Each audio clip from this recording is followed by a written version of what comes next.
Warahmatullahi wabarakatuh. Alhamdulillahirabbil alamin wassalatu wassalamu ala asyrafil anbiya'i wal mursalin sayyidina wa maulana Muhammadin wa ala alihi wa sahbihi ajma'in. Amma ba'du. Baik, para ikhwah sekalian, mahasiswa program studi ilmu Al-Quran dan Tafsir semester pertama. Ya, sebagaimana yang sudah saya sampaikan pada pertemuan sebelumnya, minggu kemarin atau Sabtu kemarin, ya hari ini kita akan mendiskusikan rencana proposal. Ya. Jadi rencana proposal itu tidak harus proposal yang sudah siap. Ya. Syukur-syukur kalau sudah ada juga tentu lebih baik. Nah, kita diskusikan bersama untuk melihat bagaimana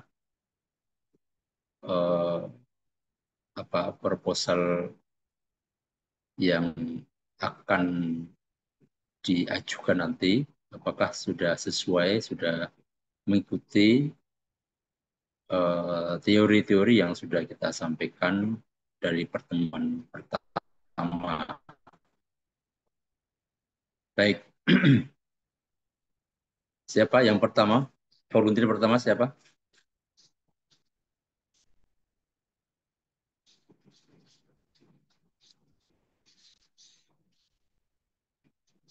Ya, walaupun masih misalnya masih dalam tahap wacana bahkan ya, nggak apa-apa gitu. Karena pada akhirnya kan Anda memang harus segera punya rencana penelitian ya. Karena itu akan menjadi kunci dari cepatnya sebuah studi tentu saja ya.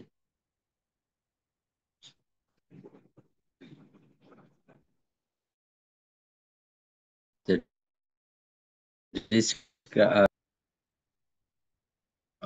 berawal dari apa?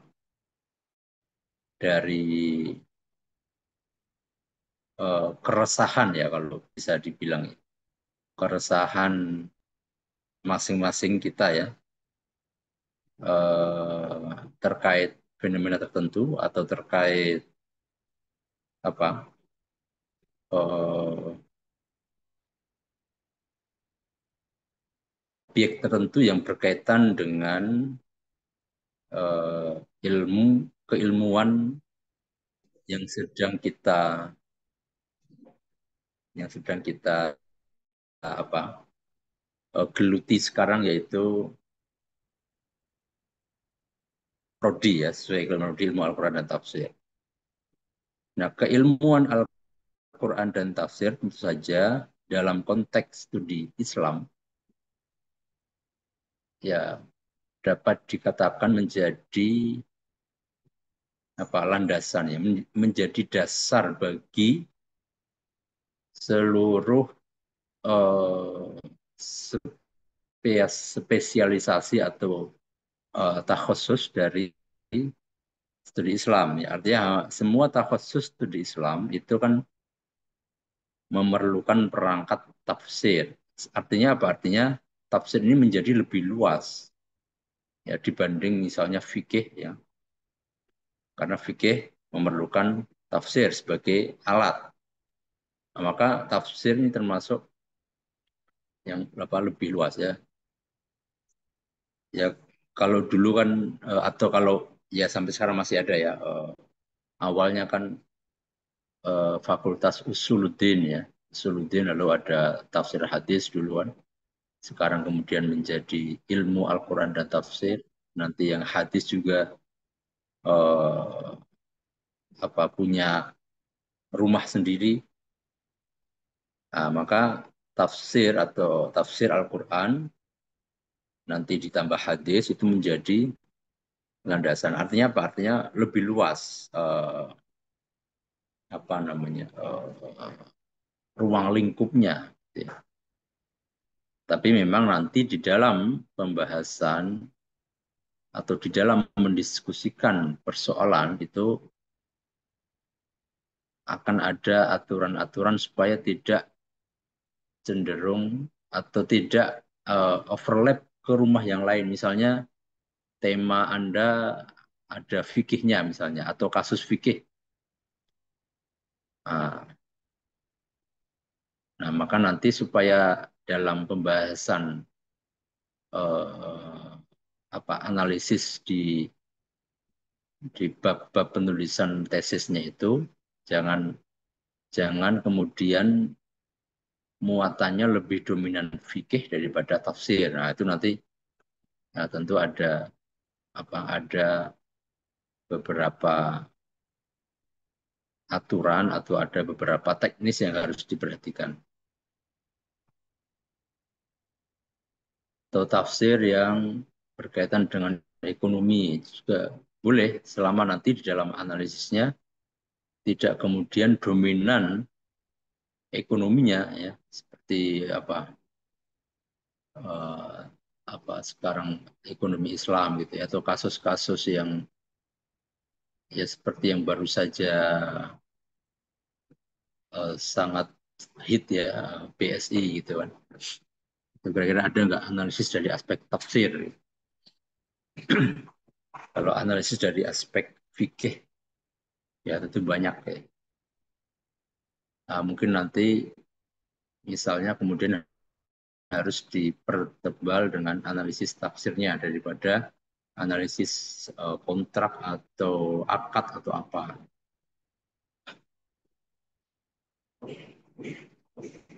Oke, silakan. Siapa yang mau menyampaikan dulu? Atau saya tunjuk?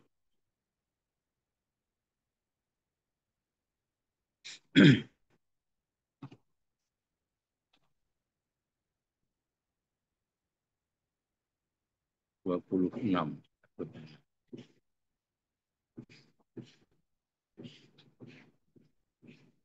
Saya tunjuk aja ya sebagai pemanasan ya. Oh ini kameranya mati semua nih. Kenapa ini?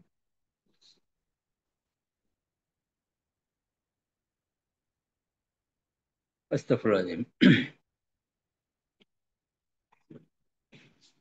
Saya tunjuk aja yang ada di sebelah kiri saya dari layar saya. Tentu layarnya berbeda-beda tampilannya. Nah, layar yang ada di sebelah kiri saya ini ada Bella Bertiza. Iya Bapak Hadiroh. Oke. Baik Bapak, sebelumnya ini saya masih tahap eh, perencanaan Bapak. Oh, selfie.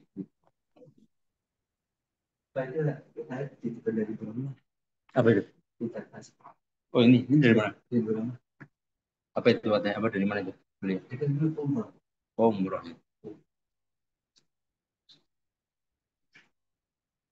Tanggal 2/7. Oke.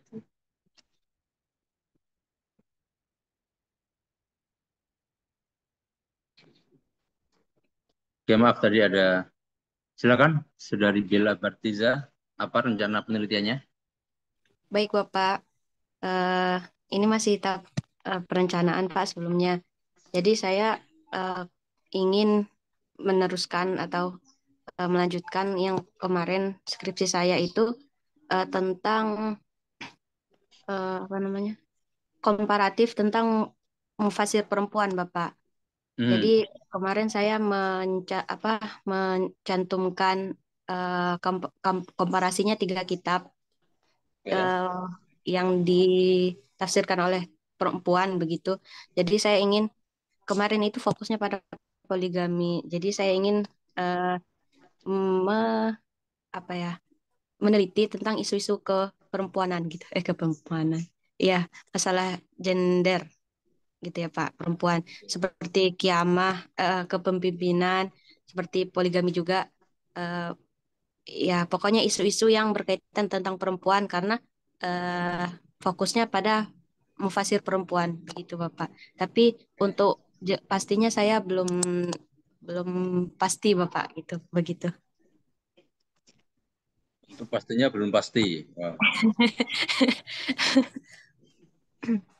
Oke, kalau Ya, boleh tahu kemarin apa S1 di mana? di IIKI Bapak. Oh, di IGI. Oke. Waktu itu siapa yang membimbing skripsinya? Saya Bu Husnul Khotimah Bapak. Husnul Khotimah. Iya Bapak. Hmm. Bu Umi Husnul Oh, Khotimah. Bumi, Iya, Bumi. iya Bapak. Ya, agak. Oke. Iya Bapak. Judulnya apa? Kalau yang kemarin poligami dalam perspektif mufasir perempuan, Bapak. Studi komparatif, mana tadi? Hmm.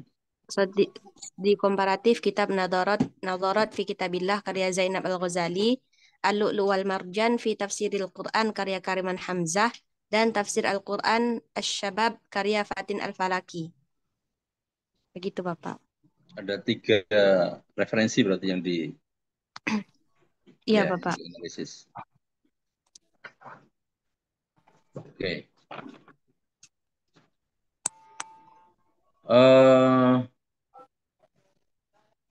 Apa yang menjadi temuan Anda waktu itu dari ketiga mufasir itu?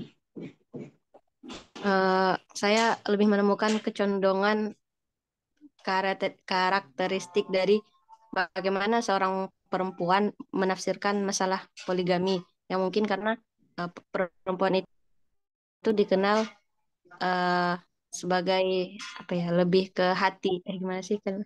Hmm. Iya begitu Bapak, jadi Menggunakan saya menemukan, perasaan maksudnya. nah iya begitu Bapak ya, jadi saya lebih menemukan seperti Kariman Hamzah, Zainab Al-Ghazali itu dalam menafsirkan ayat ini, Hmm. beliau lebih ke seperti tadi perasaan. Jadi bagaimana seharusnya seorang istri eh,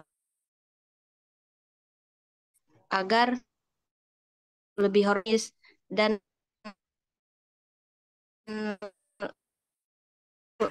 lebih condong ke tidak poligami gitu. Karena di penafsirannya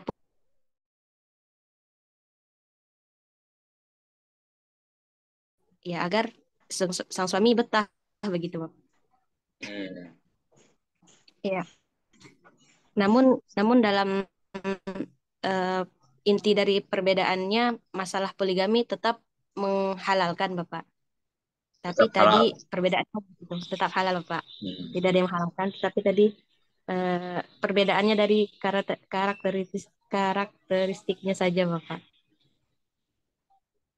Oke, itu dari apa? Analisis atau perspektif mufasir perempuan ya. Iya, Bapak. Nah, teori atau apa? Masing-masing menggunakan teori apa itu di dalam menafsirkan ayat-ayat poligami. Eh, eh, kalau ada yang tafsir ijmali, ada yang luas apa namanya ya? Ijmali. Seperti mufasir klasik biasanya Bapak. Memang beliau beliau ini masih muda, ada yang masih hidup seperti Fatin Al-Falaki. Namun tetap cara beliau-beliau menafsirkan itu seperti ulama-ulama klasiknya Pak. Tidak seperti pertema atau yang baru. Ini yang siapa tadi? Yang Fatih tafsirnya utuh, Tafsir Quran li Syabab. utuh satu Quran urut Tuh, dari juz 1 sampai juz 30 atau enggak? urut Bapak. Cuman sangat Urut paling ya. paling ringkas dari yang lain. Oh, berapa jilid itu? Satu Bapak.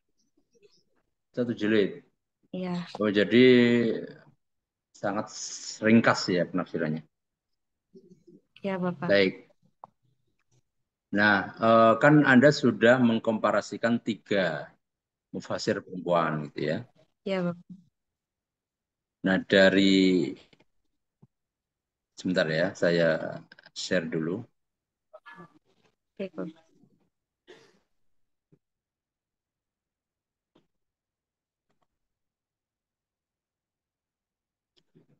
Oke, pertama Anda kan sudah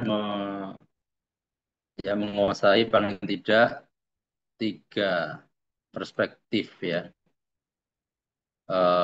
Penafsiran ya ayat poligami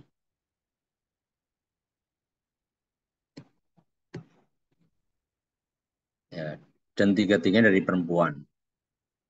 Ya, maka sebenarnya yang nanti ya Anda harus simpan ya, karena harus apa, harus simpan informasinya atau wawasannya itu adalah pertama terkait teori ya. Jadi ketiga mufasir itu pakai teori apa di dalam menafsirkan. Nah, tentu ini yang tahu hanya Anda karena Anda yang menganalisis ya. Nah, teori ini ya pertama berangkat dari teori internal ulumul Al-Quran ya, misalnya terkait ya, kalau ayat poligami misalnya fankihu ma tabalakum minan nisa imasna wa thulatsa wa ruba', itu dalam hal ulumul Quran itu masuk bab apa? Ya, apakah muhkam, apakah mutasyabih, apakah muqayyad, semua Nih, kemungkinan teori di dalam ulumul Quran ya, atau kaidah tafsir ya, kan pasti belajar, Anda belajar 2 semester kan kaidah tafsir itu kan. Nah, itu ayat-ayat poligami itu masuk dalam kaidah tafsir apa ya. Jadi ulumul Quran juga nanti meliputi ya, termasuk kaidah tafsir, apa namanya, qawaid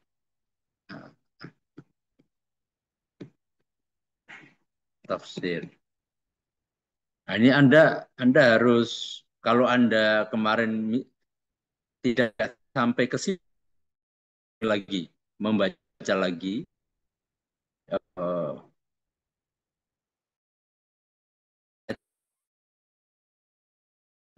poligami aja ya. Misalnya fangkihu berarti ada al-amru di situ ya. Al-amru dalam qawaid tafsir nanti ada al-amru yang apakah dia lil wujub atau lil ijaz. Lalu kalau wujub apakah tarohi artinya bertahap atau litakjil harus dilaksanakan segera. Ah, itulah pokoknya kemungkinan-kemungkinan itu ya. Jadi teori dari aspek ulumul Quran, dari aspek qawaid tafsir, Anda harus mengelompokkan ini dulu pertama ya. Jadi misalnya dalam qawaid tafsir ya, bahwa perintah kalau tidak ada korinah maka dia wujub gitu. Nah, di situ ada fankihu ma tauba lakum minan nisa'i masna wa thulatsa wa ruba wa in khiftum alla ta'dilu. Nah, berarti di situ ada syarat, ada korinah atau ada syarat, berarti bukan wajib kan gitu ya. Kalau tadi ada bicara halal haram kan beda lagi konteksnya ya. Ya memang kalau memang kalau dalam pengertian fikih kan bahwa nikah itu untuk ya menghalalkan apa namanya ya kalau bahasa vulgarnya dalam fikih itu kan menghalalkan farji gitu ya. Tapi dalam bahasa itunya saling menghalalkan untuk istimta ya, untuk saling menikmati konteks yang berbeda ya. Tetapi dalam hal al-amru perintah itu apakah lil wujub atau lil ibahah atau lil apa namanya? Apa itu sunnah gitu ya. Nah, nanti dikaitkan dengan apa itu nikahu sunnati, man roghiba an sunnati falaisa minni. Nah, itu apa namanya? Bagaimana analisisnya? Teori yang pertama itu teori al-amru mutlak wa muqayyad. Dia masih khas. Ya, berarti am objek jamak sehingga dia am gitu ya. Nah, ketika kemudian ada tadi ada syarat ya in khiftum alla ta'dilu berarti ada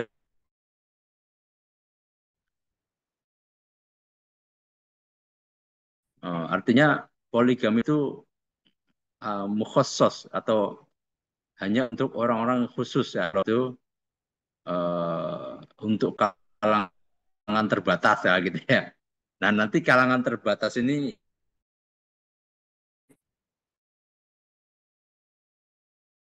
uh,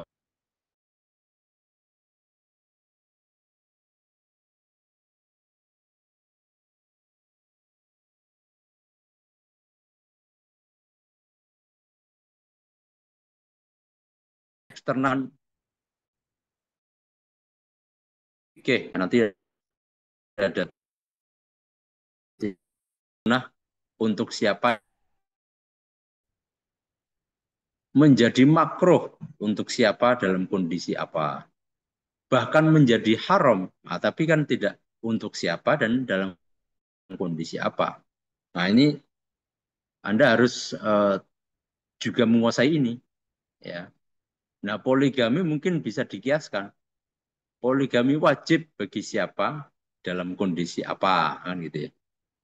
Eh, mubah dalam kondisi apa untuk siapa dan seterusnya. Nah, ini yang Anda harus kuasai. Ini teori dasar ya.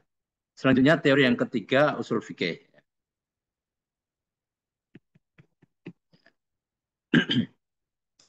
Usul fikih. Ini juga Anda harus tahu. Jadi sekali lagi Anda baca lagi apakah kemarin skripsi Anda sudah sampai ke sini atau belum. Nah, kalau belum Anda yang penting Anda ini lagi luangkan lagi untuk membaca lagi dan tadi ya membuat catatan kecil untuk tadi untuk yang dasar-dasar ini. Usul fikih itu misalnya eh, usul fikih ini akan menjadi jembatan ya, akan menjadi jembatan antara tafsir dan fikih. Jadi tafsir kan menyediakan alatnya. Alatnya ada al-amru, ada al-am, wal-khos, ada al-mutlaq wal muqayyad. Lalu prosesnya itu dilakukan oleh usul fikih. Ya, prosesnya itu memproses analisis ayat itu sebenarnya usul fikih ya. Ya walaupun mufasir juga sama. Nah, makanya kalau dulu sebenarnya kan nggak ada dikotomi antara mufasir maupun usuli ya.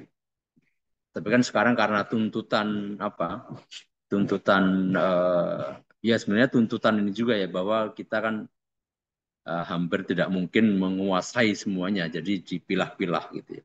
Tapi pada akhirnya memang mufasir dan itu harus punya kemampuan seperti seorang ahli usul fikih karena dialah yang memproses ayat ya kan dalam sebagaimana takrif apa tafsir itu adalah apa namanya uh, istimbat ya atau istikhrajul ma'ani memeras makna. Nah, seorang usul fikih itu juga memeras makna tetapi dengan tujuan yang spesifik yaitu mencapai kepada uh, fatwa hukum tertentu, ya sesuai kebutuhan masyarakat.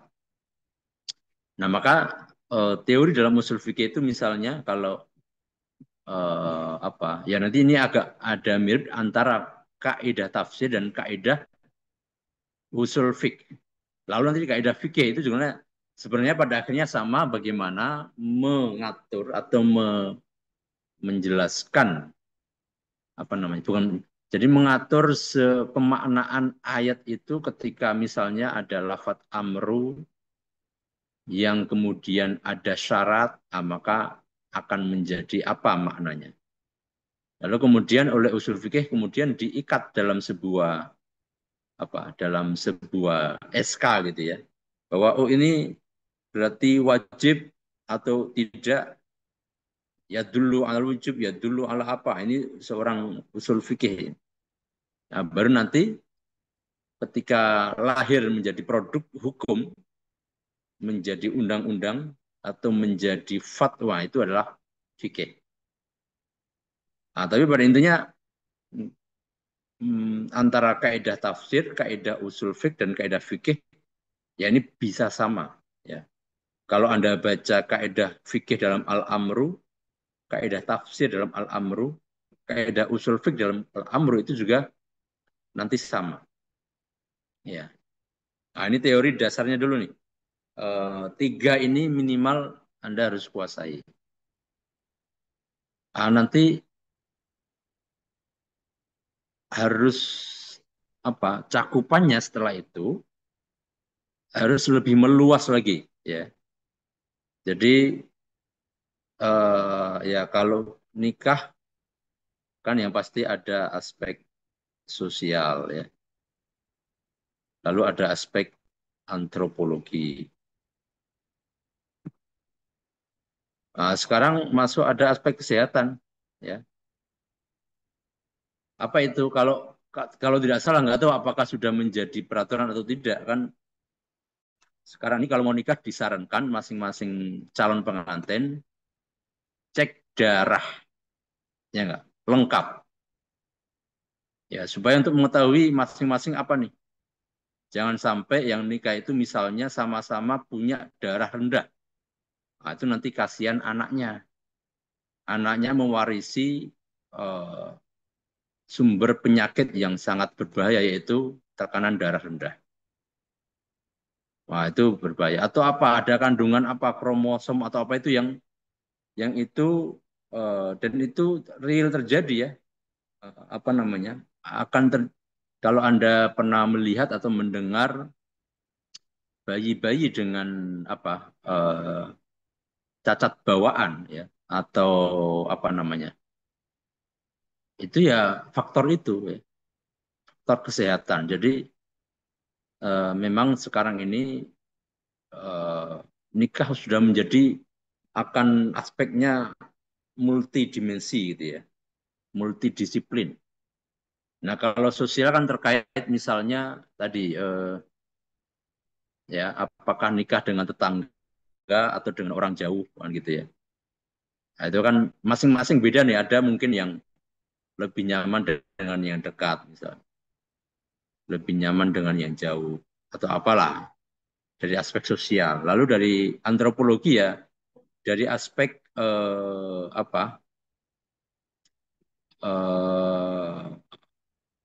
perilaku ya. Jadi misalnya yang perilaku temperamen ya nanti cari yang bagaimana. Itu kan itu udah masuk antropologi. Perilaku lalu kesadaran lingkungan atau apalah gitu ya. Jadi ini aspek maka paling tidak sekarang Anda kalau mau membahas itu ya ya harus masuk ke sosial antropologi ya termasuk psikologi ya.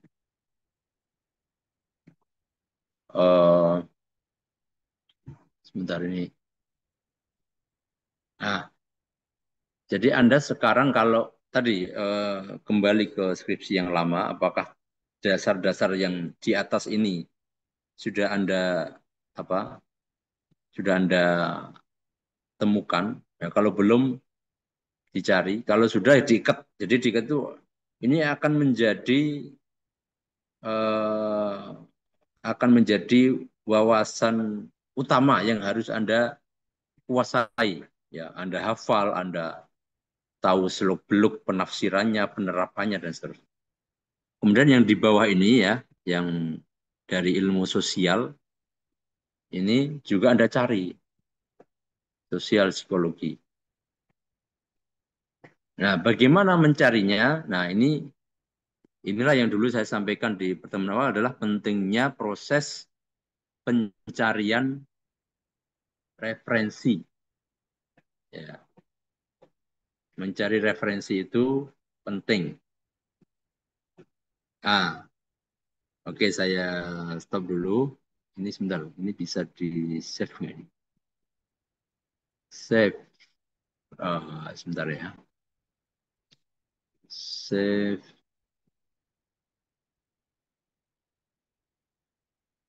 PDF.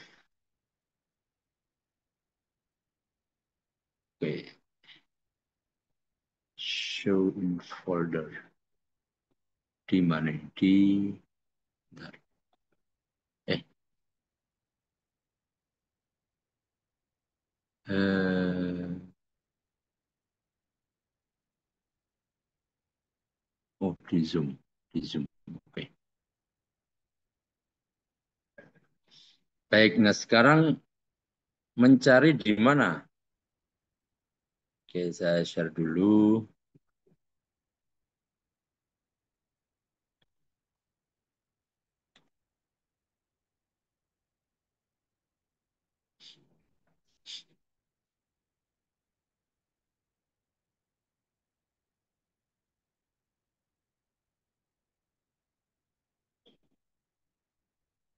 Ya, pertama apa? Ya, repository ya. Anda survei repository dulu. Ya. UIN Jakarta misalnya.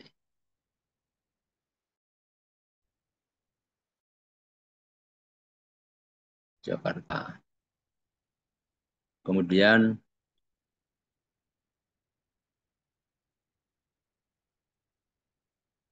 nah ini ada pilihan ya. Anda cari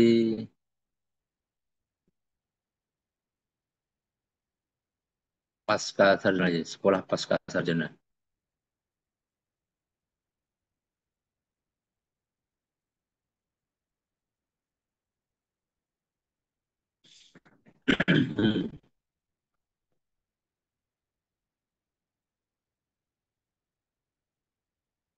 Ya, lalu cari langsung aja misalnya. Nah, ya.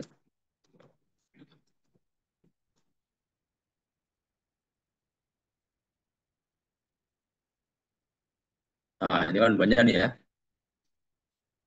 Satu, dua, ya,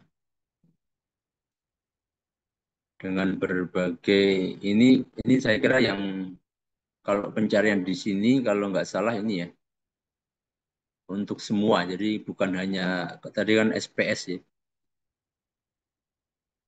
Nah, Anda cari di sini yang kira-kira apa relevan lah ya, yang paling dekat dengan tadi yang ingin Anda cari yaitu teori sosial, teori-teori psikologi atau yang lain yang di luar ulumul Quran dan tafsir dan fikih dan usul fikih. Ya. Nah, misalnya ini yang Abdul Musid Ghazali. Ini kemungkinan kalau melihat beliau sangat multidisiplin ya. Jadi kemungkinan akan Anda dapatkan di sini. Nah, tinggal dicari. Ya. Nah, lalu baca ini view dulu ya. Coba di view.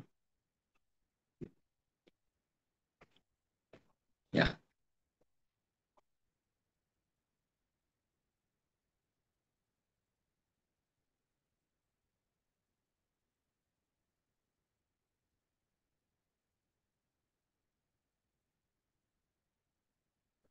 Ya, Duh, kok menggemai. Nah, ini Anda di sini mencari kira-kira beliau menggunakan, nah, ini ada yang pakai dua gadget atau dua gadget berdekatan mungkin ya, tabrakan gitu.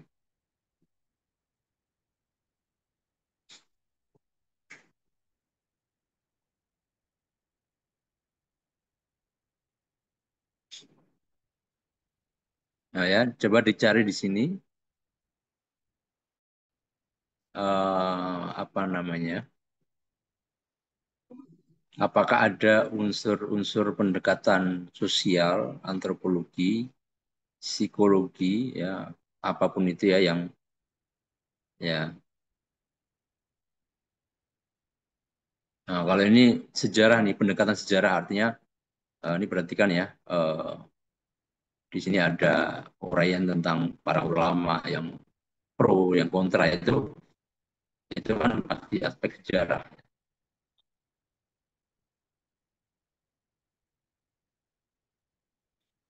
Nah, oke, salah satu aja ya. Kemudian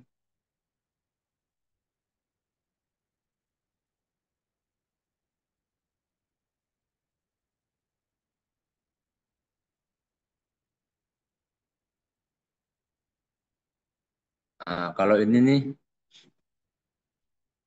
di studi kasus di desa Bojong Indah, Bogor. Nah, ini kemungkinan ada sosial antropologinya di sini pasti ini.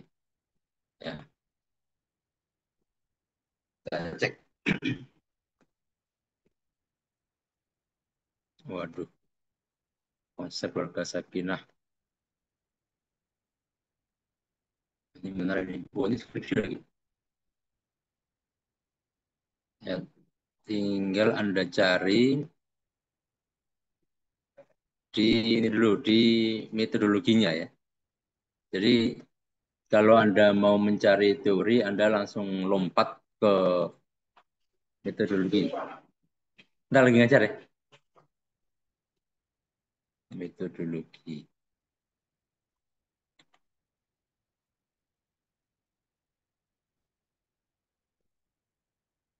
Nah, di sini ya. Ya, nah, perhatikan di sini ya. Metode yang dipergunakan dalam penulisan skripsi ini adalah jenis penelitian empiris sosiologis. Nah, tadi kan sosial berarti ya. Jadi ada unsur sosial ya. Dengan pendekatan kualitatif. Ya. Nah, mengenai sifat-sifat individu, gitu ya. Lalu keadaan dan respon kelompok tertentu dalam masyarakat. Ini antropologi. Nah, ini Anda perlu baca berarti kalau gitu ya. Jadi kalau Anda pengen mencari teori pendekatan itu langsung baca dulu metodenya ya. Biasanya kalau di urutan E gitu. Nah, ini untuk mencari teori. Jadi ketika membaca sesuatu kan tujuannya apa dulu. Jadi jangan dibaca semuanya karena dijamin pasti Anda akan apa? uh, uh, akan cepat bosen, capek lalu malah tidak sampai pada tujuan. Ya, ketika Anda tujuan mencari teori maka langsung lompat ke sini bagian ini metode penelitian. Oke, bentar ya. Saya hapus dulu. Jadi Anda siapa namanya? Bella ya, perlu membaca tulisan ini untuk apa? Untuk mengetahui teori-teori sosial dan antropologi yang ada di dalam pembahasan ini. Nah, gitu ya. Jadi misalnya kenapa di Bojong kok harmonis poligaminya misalnya gitu ya. Oh, ada laba-labanya. Oke, oke sebentar. Saya hapus dulu.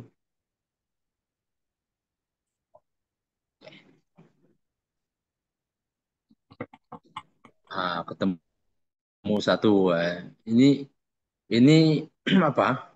Ini sekaligus saya demonstrasikan ya bagaimana mencari seperti ini harus telaten.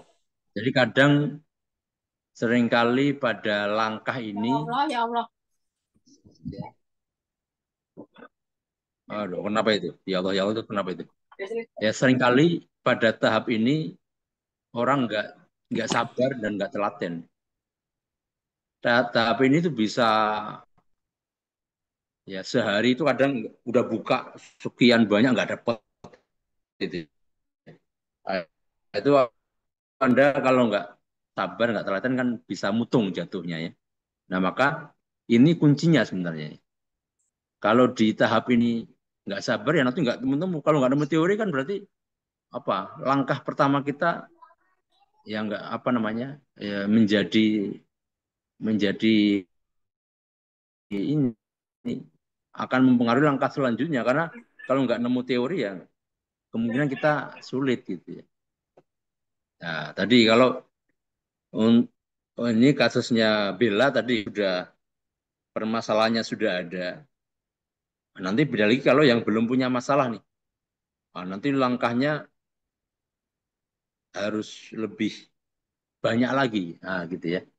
Jadi membaca ini atau mencari referensi ini wah, memang perlu ya kesabaran, keuletan, ketelitian. Nah, tadi ini baru satu nih repositori UIN Jakarta, nanti UIN yang lain. Karena Anda harus benar-benar merekam ya, merekam penelitian-penelitian sebelumnya yang sudah pernah. Jadi yang di sini pakai teori apa, yang di UIN Jogja nanti misalnya teori apa. Nah kan pertama kan misalnya begini, Pak kalau ternyata sama, nah itu jangan jangan kemudian meremehkan kalau sama. Justru misalnya kalau di UIN Jogja, UIN Jakarta, UIN Malang kok sama, nah, itu menjadi temuan menarik. Misalnya bahwa ini masih menggunakan teori yang sama, tetapi kesimpulannya berbeda, misalnya gitu. Nah, itu kan temuan menarik. Artinya kalau sama itu jangan kemudian seringkali kemudian diremehkan bahwa ini sama aja gitu. Nah, itu justru menjadi data penting Anda bahwa masih menggunakan teori yang sama, apakah kesimpulannya berbeda atau sama. Nah, itu nanti akan menjadi sebuah informasi yang sangat berharga. Atau ternyata sama semua, berarti ini ada apakah ada unsur plagiasi misalnya. Nanti cek dulu objeknya, cek dulu apa namanya permasalahannya. Nah, bisa jadi beda. Nah, baik ini repository UIN Jakarta. Nah, ini tentu saya satu-satu dulu apa namanya. Jadi pertama survei repository ini Anda harus semua lakukan. Semua UIN, semua Anda coba gitu ya. Kalau ya ini sekali lagi ini memang harus karena Anda harus betul-betul tahu apa yang sudah dilakukan para peneliti sebelum kita. Karena kan kita ini kan pasti tidak membahas sesuatu yang jatuh dari langit yang belum pernah terjadi di bumi kan itu. Pasti sudah terjadi ya. Nah, tapi kan kita pengen mencari titik apa nih yang kita bisa memberikan sesuatu yang berbeda kan gitu. Oke, tadi survei repository. Yang kedua survei jurnal. Ya, survei jurnal. Nah, survei jurnal ini ya saya sarankan ya pertama adalah eh,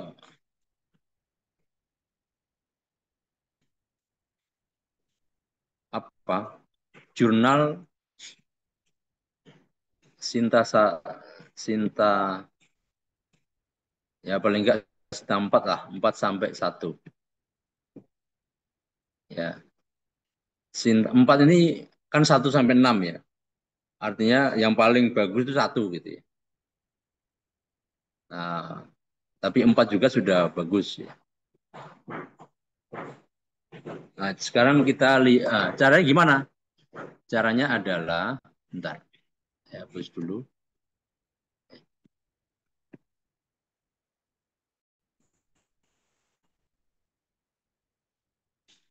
Tamsak ke, maaf, bisa mencari, misalnya begini, jurnal, ya, langsung Google ya, jurnal tafsir Sinta 4. Nah, gitu ya. Muncul nih, Setai Al-Hidayah Bogor. Nah, di sini ada yang lulusan Setai Al-Hidayah Bogor.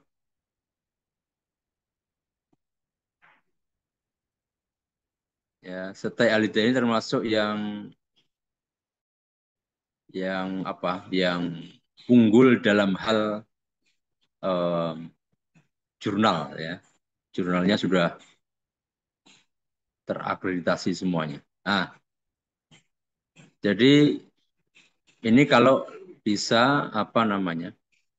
Setai Al-Hidayah Bogor, ya. Lalu ada Setai maaf, Sinta di Cirebon, Syekh Nurjati, Cirebon. Ya.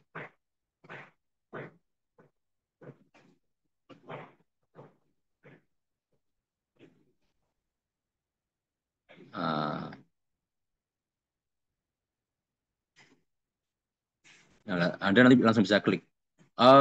Atau Anda bisa ke ini nih, Moraref Kemenak.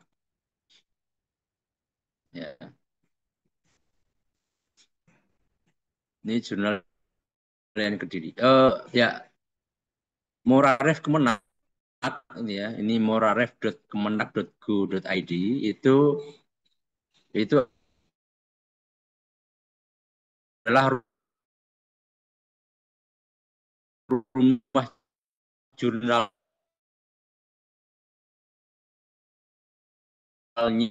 tinggi.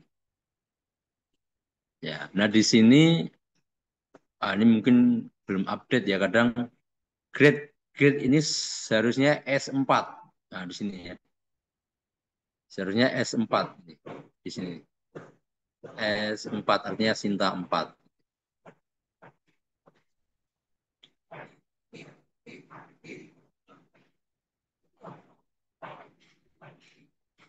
Oke, nanti di sini apa? Anda juga bisa search ya, mencari artikel. Ya.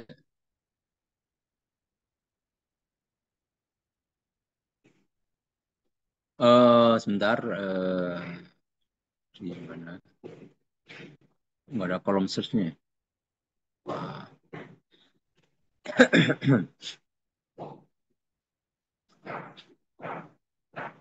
Baik, ya intinya Anda bisa mencari dengan cara ini. Atau kalau ini Al-Afkar, Jurnal Pemikiran Keislaman Tafsir Hadis, YN Bengkulu. Ya, ada juga Jurnal Mu'alim, Jurnal Fakultas Agama Islam. Kalau ini pendidikan agama Islam. Ya, tinggal nah ini ada nih, Jurnal Al-Fanar, jurnalnya Fakultas Usuluddin IIKI. Ya. Kalau ini Sinta 5. Ya, kita klik. Oh, nggak mau.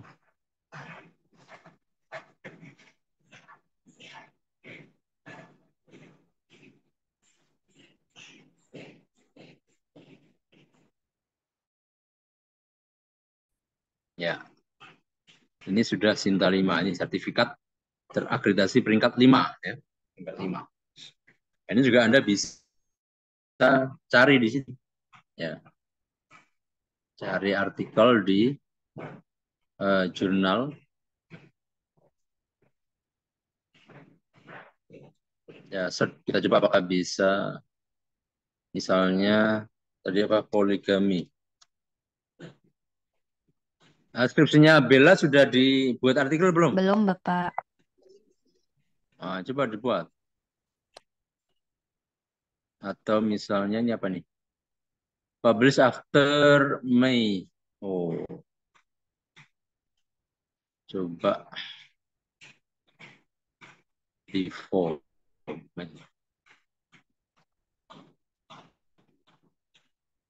7 Mei 2000. Nah.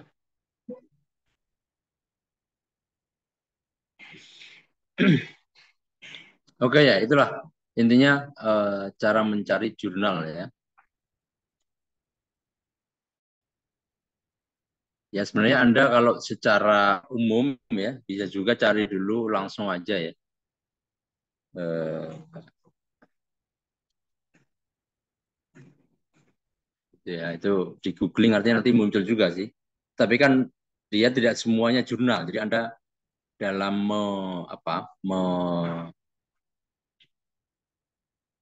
menyaringnya tentu lebih banyak ini prosesnya. Tapi kalau langsung ke jurnal kan sudah jelas. Ya atau nah makanya Anda sekarang ya mulai sekarang saya sarankan Anda punya list ya, punya list apa namanya?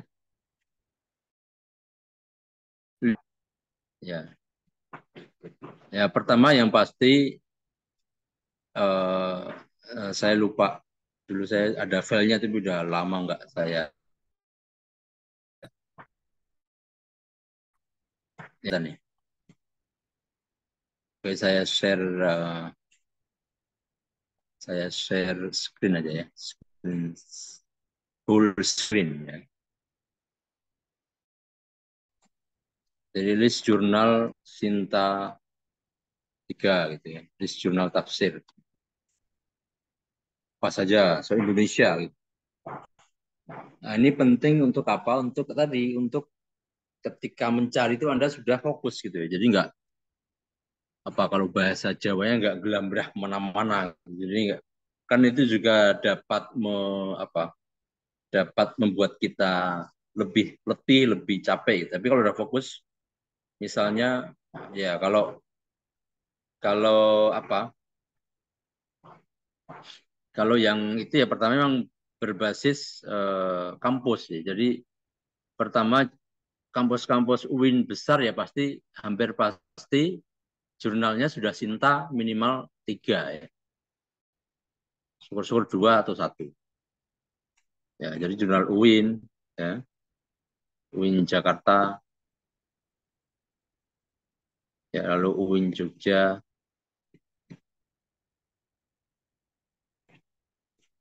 UIN Malang, UIN Surabaya. Nah, ini Anda harus list ya. UIN Jakarta apa saja yang jurnalnya relevan ya. Misalnya jurnalnya Fakultas Usuluddin ya. Ada Usuluna kalau nggak salah ya. Itu Sinta 2 itu. Sinta 2 Usuluna. Lalu nanti ada lagi kalau ya jadi jurnal yang menjadi target Anda itu pertama yang studi Islam ya. Kemudian yang kedua ya yang spesifik IAT ya, ilmu Al-Qur'an dan Tafsir. Itu sudah ada. Ya kalau kampus-kampus yang sudah atau baru mengelola IAT itu jurnalnya sudah spesifik IAT ya. Seperti Al-Fanar tadi lalu nanti di Stadistai Al-Hidayah lalu di mana Jogja juga ada. Nah, kemudian pemikiran Islam. Ya, jurnal pemikiran Islam itu uh, sama, ada kesamaan ruang lingkupnya ya. Jadi isu-isu yang ditulis dalam jurnal dengan 3 spesialisasi ini itu ada kaitannya dengan ilmu Al-Quran dan Tafsir. Maka Anda harus ini betul. Jadi UIN Jakarta jurnal yang studi Islam ada berapa, yang IAT ada berapa, yang pemikiran Islam ada berapa. Nah, jadi Anda punya daftarnya yang Anda harus rujuk setiap saat yang Anda karena apa? Karena ada setiap saat pasti akan kembali ke sini. Ya, akan menjadi teman Anda ini, jurnal-jurnal ini.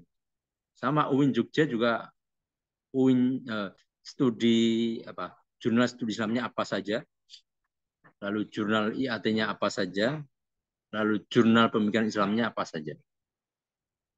Ya, ini penting ya,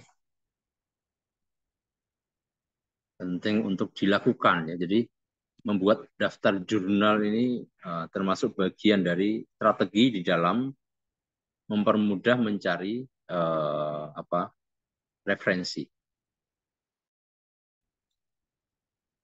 Nah itu kira-kira ya, Bella ya, bagaimana Baik, Bapak. dari referensi. Nah, langkah selanjutnya tadi kan Anda permasalahan mencari apa pendekatan. Ya.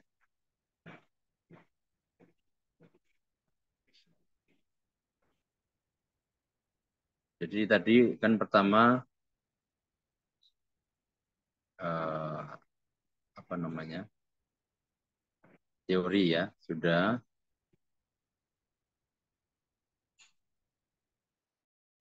kemudian yang kedua pendekatan. Ya, pendekatan ini nanti juga sama, kembali lagi mencari lagi dari jurnal, dari artikel, dari repositori. Nah ini sekali lagi tadi ya eh, proses atau tahap mencari sumber, mencari referensi, mencari rujukan ini proses yang berulang-ulang. Saya ingatkan berulang-ulang maka harus sabar, harus teliti. Ya tadi teori kan misalnya ya nanti silakan Anda apa? Kalau sudah Anda bikin petanya ya, misalnya langsung jadi teori pendekatan lalu apa namanya? Ya paling tidak temuan lah ya, temuan. Misalnya kalau Anda sudah memetakan ini, maka tadi sekali membuka tiga-tiganya langsung dicari dan langsung dicatat. Jadi perlu perlu ini juga begitu Anda itu langsung jangan hanya sekedar buka lalu tidak ada catatan. Tapi Anda harus catat itu. Ya, harus catat.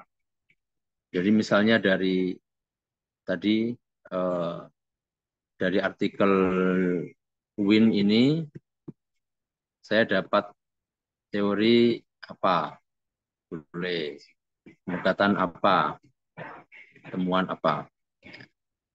Nah, itu dicatat. Ya, karena itu akan menjadi apa? Menjadi pedoman yang ya harus diikuti.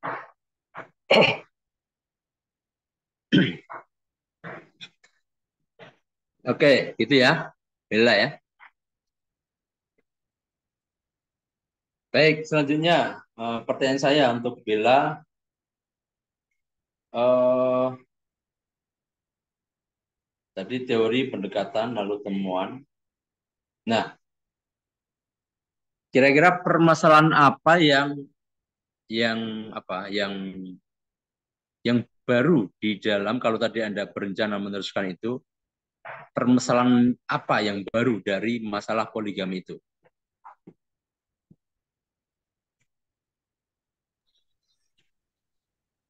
Permasalahan. Kalau ini masuk nggak, Pak? Ada permasalahan Hmm. yang ada nak istilahnya mentor poligami, Pak. Hmm. Oke. Fenomena itu ya. Iya, Bapak.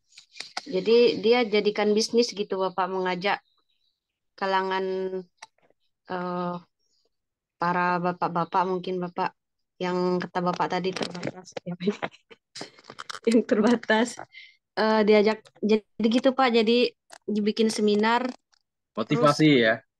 ya, ya Bapak, begitu. Itu termasuk nggak, Pak?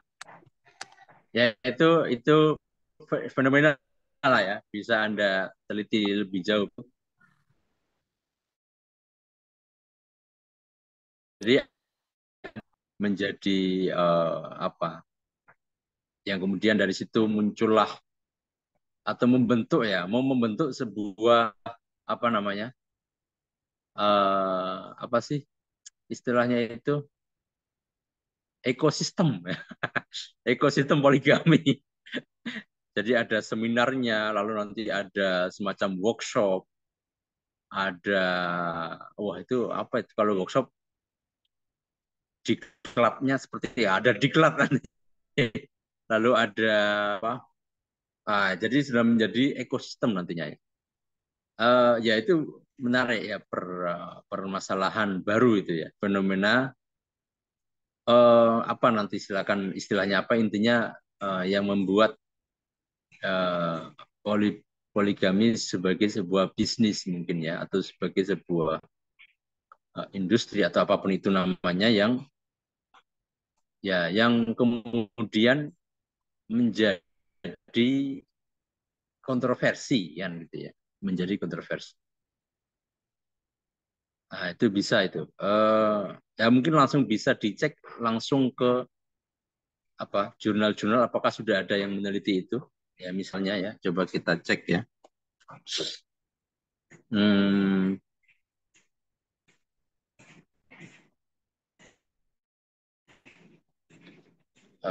apa namanya? Kata kuncinya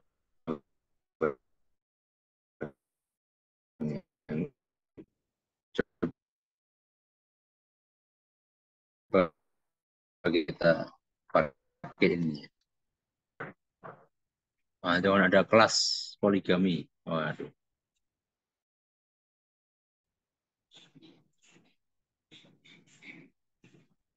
ada klubnya juga. Sebentar, kita cari yang jurnal ya, jurnal.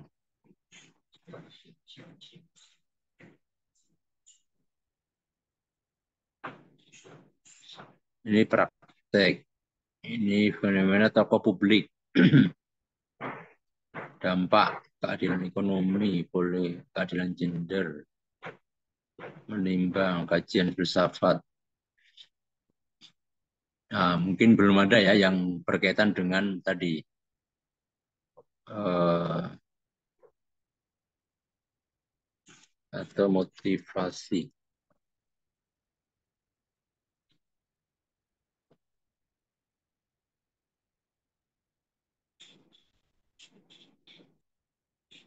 Ya atau apa itu ada istilahnya itu apa namanya?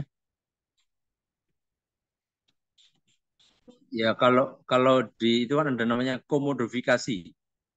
Pernah dengar ini, Bella? Belum, Bapak.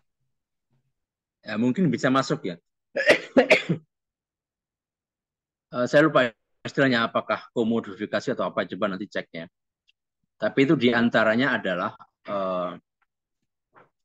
untuk meneliti fenomena beberapa apa ajaran agama yang memang menjadi ajaran lalu tapi di apa ditonjolkan untuk menjadi sebuah keuntungan. Seperti jilbab ya, ada jilbab apa jilbab dengan berbagai model gitu ya. Ya memang tidak salah itu kan tidak mencari salah benar tapi membaca fenomena.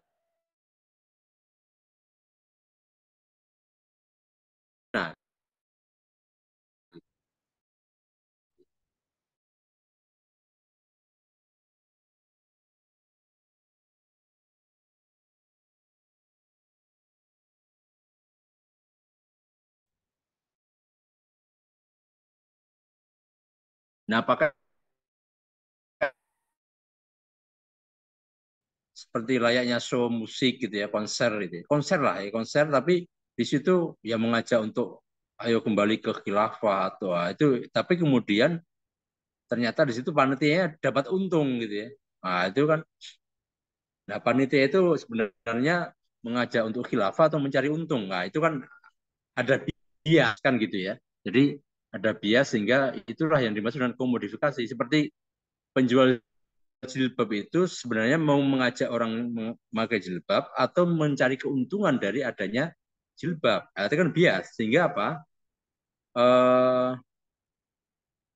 apa namanya? Sehingga ini dibahas yang sekali lagi bukan dari sudut pandang apa salah benar ya, tetapi bagaimana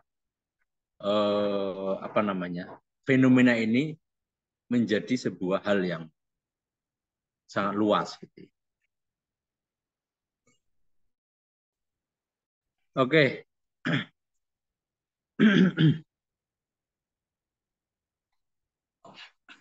uh, jadi kalau tadi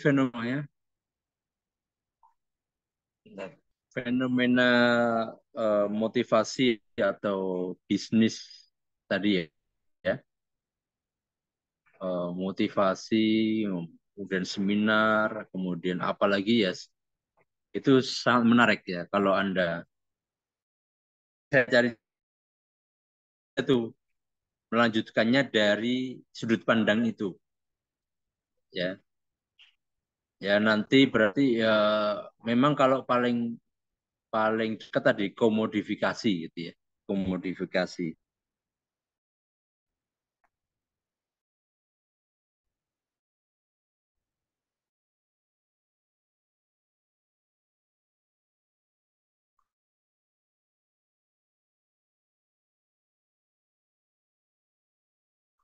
Untuk empat kan itu sudah itu tadi sudah memberikan dampak ekonomi atau sengaja diciptakan itu menjadi fenomena menarik ya. Ada baju cup ya, yang bisa cuma dua itu. Ini empat. Nanti tambah anaknya tambah berapa? Nah, itu akan fenomena. Lalu apalagi ada kliniknya juga kalau nggak salah pernah coba dicek ya ada klinik ya nggak tahu apa yang ada di situ yang dibahas apa lalu jualan di situ yang kemudian bisa uh,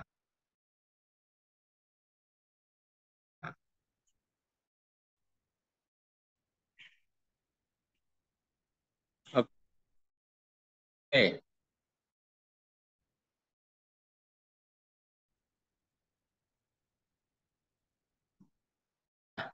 Kalau saya tanya lagi saudara Bella ya informasi yang Terus ini di mentornya ini Pak. Jadi dia ngejak poligami begitu, tapi istrinya itu ada yang diceraikan dengan karena sebab istrinya sudah tua. Hanya itu Pak. oh Nah jadi kayak sudah berlebihan begitu Bapak. ya ya ya, Entah menumpang atau bagaimana gitu sudah lewat dari kodrat. ya barangkali sudah menjadi prosedur mereka kali Iya Pak. ya itu makanya ada selami betul ya komunitas itu apakah satu atau banyak ya yang repot kan kalau banyak. Nah, karena kenapa repot karena nanti masing-masing punya aturan sendiri misalnya tadi kalau udah tua diceraikan misalnya ya itu mungkin komunitas tertentu ya atau kalau apa kalau kalau tadi yang mentoring itu apakah juga berangkat dari satu organisasi tertentu ya itu kan juga perlu diteliti afiliasinya apakah mereka ya misalnya kalau kalau kita kan selama ini oh ini apakah HTI apakah Ikhwanul Muslimin misalnya atau Salafi atau apa tapi tentu sekali lagi bukan dalam rangka menyudutkan pihak-pihak tertentu tapi mengambil data ya bahwa oh ini nanti dilacak lagi apakah dia bergerak sendiri atau memang berangkat dari apa namanya ideologi yang menjadi afiliasinya itu. Ya kan kalau mungkin menjadi kontroversi karena misalnya oh ini dari HTI, oh ini dari ini. Tapi misalnya kok ada Kiai NU yang itu saya kira malah nggak kontroversi. Nah, tapi akan langsung diikuti. Ya makanya itu kan hanya dugaan ya. Nah, coba dilacak kan karena kalau NU kan jarang sekali menampakkan atau mau apa ya mengiklan ya membesar-besarkan kalau itu jadi kalau NU kan diem aja tapi melakukan kan gitu ya tapi kalau itu kan malah mengajak nah itu hampir dipastikan bukan dari NU itu tapi kalau NU menarik itu ternyata NU sudah berubah nih gayanya gitu ya misalnya kita nggak tahu ya jadi ini hanya apa namanya hanya asumsi-asumsi yang tadi perlu dilacak di lapangan ya, datanya. Oke, menarik itu Bella ya. Mentoring poligami nanti dari misalnya perspektif apa tafsir ya. Apakah di dalam tafsir ada ulama yang secara apa dalam menafsirkan itu kemudian di situ ada bahwa perintah kan perintah begini, perintah nikah misalnya. Pertama kan perintah melaksanakan. Yang kedua perintah untuk mengajak. Nah, apakah ada unsur mengajak misalnya oh ini ada al-amru misalnya ini untuk menjadi agar setiap orang mengajak untuk poligami misalnya. Apakah ada itu? Sebentar ya. Sebentar, sebentar.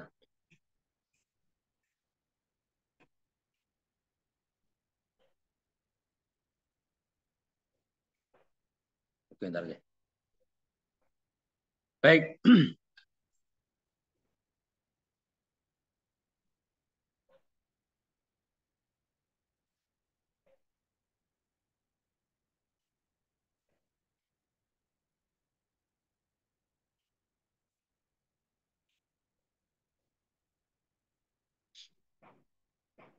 Oke,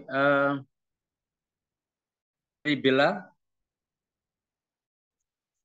apa yang apa yang mungkin menjadi pertanyaan Anda sebelum melangkah melanjutkan ke tema tadi? Ya, Bapak, mau memastikan Pak, pertama berarti meskipun judulnya sama, tapi kalau apa seperti tadi ada aspek-aspek yang belum diteliti, maksudnya menambah lagi gitu, berarti boleh ya Pak ya dalam karya ilmiah. Boleh. Ya, Pak ya. Jadi pertama yang pasti kan ya kata kuncinya secara umum kan memang yang disebut dengan apa unsur kebaruan ya, novelty, kebaruan. Nah, kebaruan itu kan nggak harus sama sekali baru, misalnya hanya nambah satu, katanya.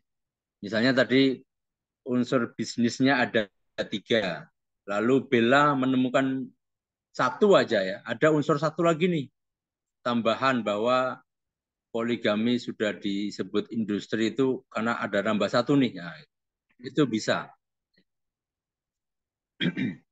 ya bisa itu. Ya Pak, satu lagi Bapak. Eh, Seperti tadi Pak, aspek sosial misal. Nah, itu kan Hmm, kita eh, library, maksudnya kualitatif ya Pak ya. Perpustakaan gitu ya Pak. ya. Nah, terus nanti ada dalam beberapa sub judulnya seperti aspek sosial tadi langsung kayak wawancara gitu Pak, mencari data dari eh, korban, bukan korban, maksudnya yang menjadi kami misal Ya, Bapak. ya, bisa, bisa. Kita cari menambah data itu tidak masalah Pak. Iya, kalau kalau itu malah yang kalau tema tadi itu cenderung ke apa? Empiris ya, lapangan. Jadi tetap kualitatif tetapi empiris, artinya datanya Lapangan. data-data lapangan ya. Oh. Bisa pelakunya, bisa korban kalau memang disebut korban ya. Bukan Pak, bukan korban. Tapi nggak tahu deh. Eh, Dan korban itu nggak tahu yang korban itu yang tua apa yang muda atau dua-duanya korban itu atau apapun itu ya intinya apa harus ada wawancara di situ. Lalu ada unsur observasi, jadi ada pertama kan Anda mengamati dari luar ya, mengamati misalnya keluarga yang poligami ini Anda amati dari luar, artinya Anda belum masuk wawancara nih. Anda amati dulu, oh istri pertama sengsara, istri kedua bahagia misalnya gitu ya. Istri pertama nggak dikasih mobil, istri baru dikasih misalnya. Itu Anda catat sebagai deskripsi, deskripsi apa yang Anda amati. Tapi kemudian ketika Anda wawancara, misalnya pas wawancara yang istri tua, kenapa nggak dikasih mobil? Oh, karena memang saya nggak minta, karena saya memang begini, karena ya, oh berarti asumsi yang pertama tadi salah, bahwa yang pertama disengsarakan, tapi ternyata ini kesepakatan ya, sudah menjadi kesepakatan misalnya ya. Nah, ada informasi yang berbeda, Anda tulis lagi. Karena nanti setiap tahap berbeda ya. Observasi nanti kesimpulannya begini, ketika diperdalam dengan wawancara, oh ternyata berbeda ya. Apa namanya? Artinya apa yang kita lihat itu kan fenomena yang kita lihat itu kan belum menjadi sebuah informasi yang pasti sampai kita apa namanya berinteraksi langsung dengan orang yang menjadi bagian dari fenomena itu. Gitu ya. Seperti kasus apa itu kemarin yang ramai itu. Ya ini sekali lagi dari kasusnya dulu ya. Nanti belum kita bagaimana mengkaitkan ini dengan kajian tafsir kan gitu ya.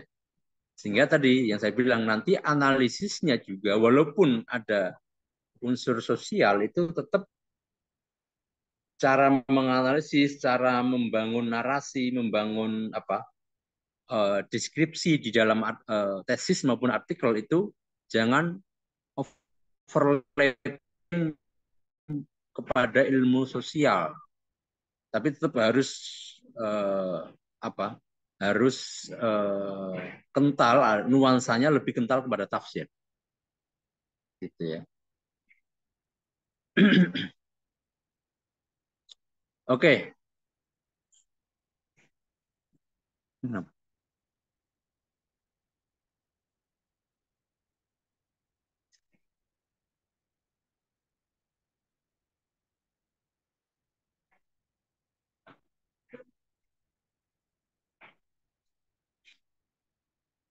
Baik, jadi Bella ya sudah cukup menarik ya rencananya. Terima kasih banyak Bapak arahannya. Dari yang lain silakan yang mau mempropos proposalnya atau rencana penelitiannya. Atau saya tunjuk lagi di sebelah tadi kiri saya, sebelah kanan saya ada yang namanya Afif Zain. Afif Zain menyimak nggak nih? Ini kameranya mati soalnya.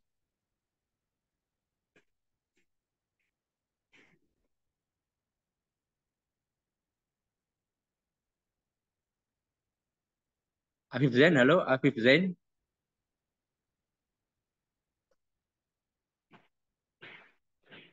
Sebelah kanannya lagi Muhammad Afdol. Muhammad Afdol, apakah hadir?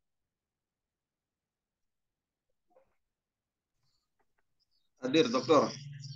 Oke. Apa ada rencana meneliti apa antum?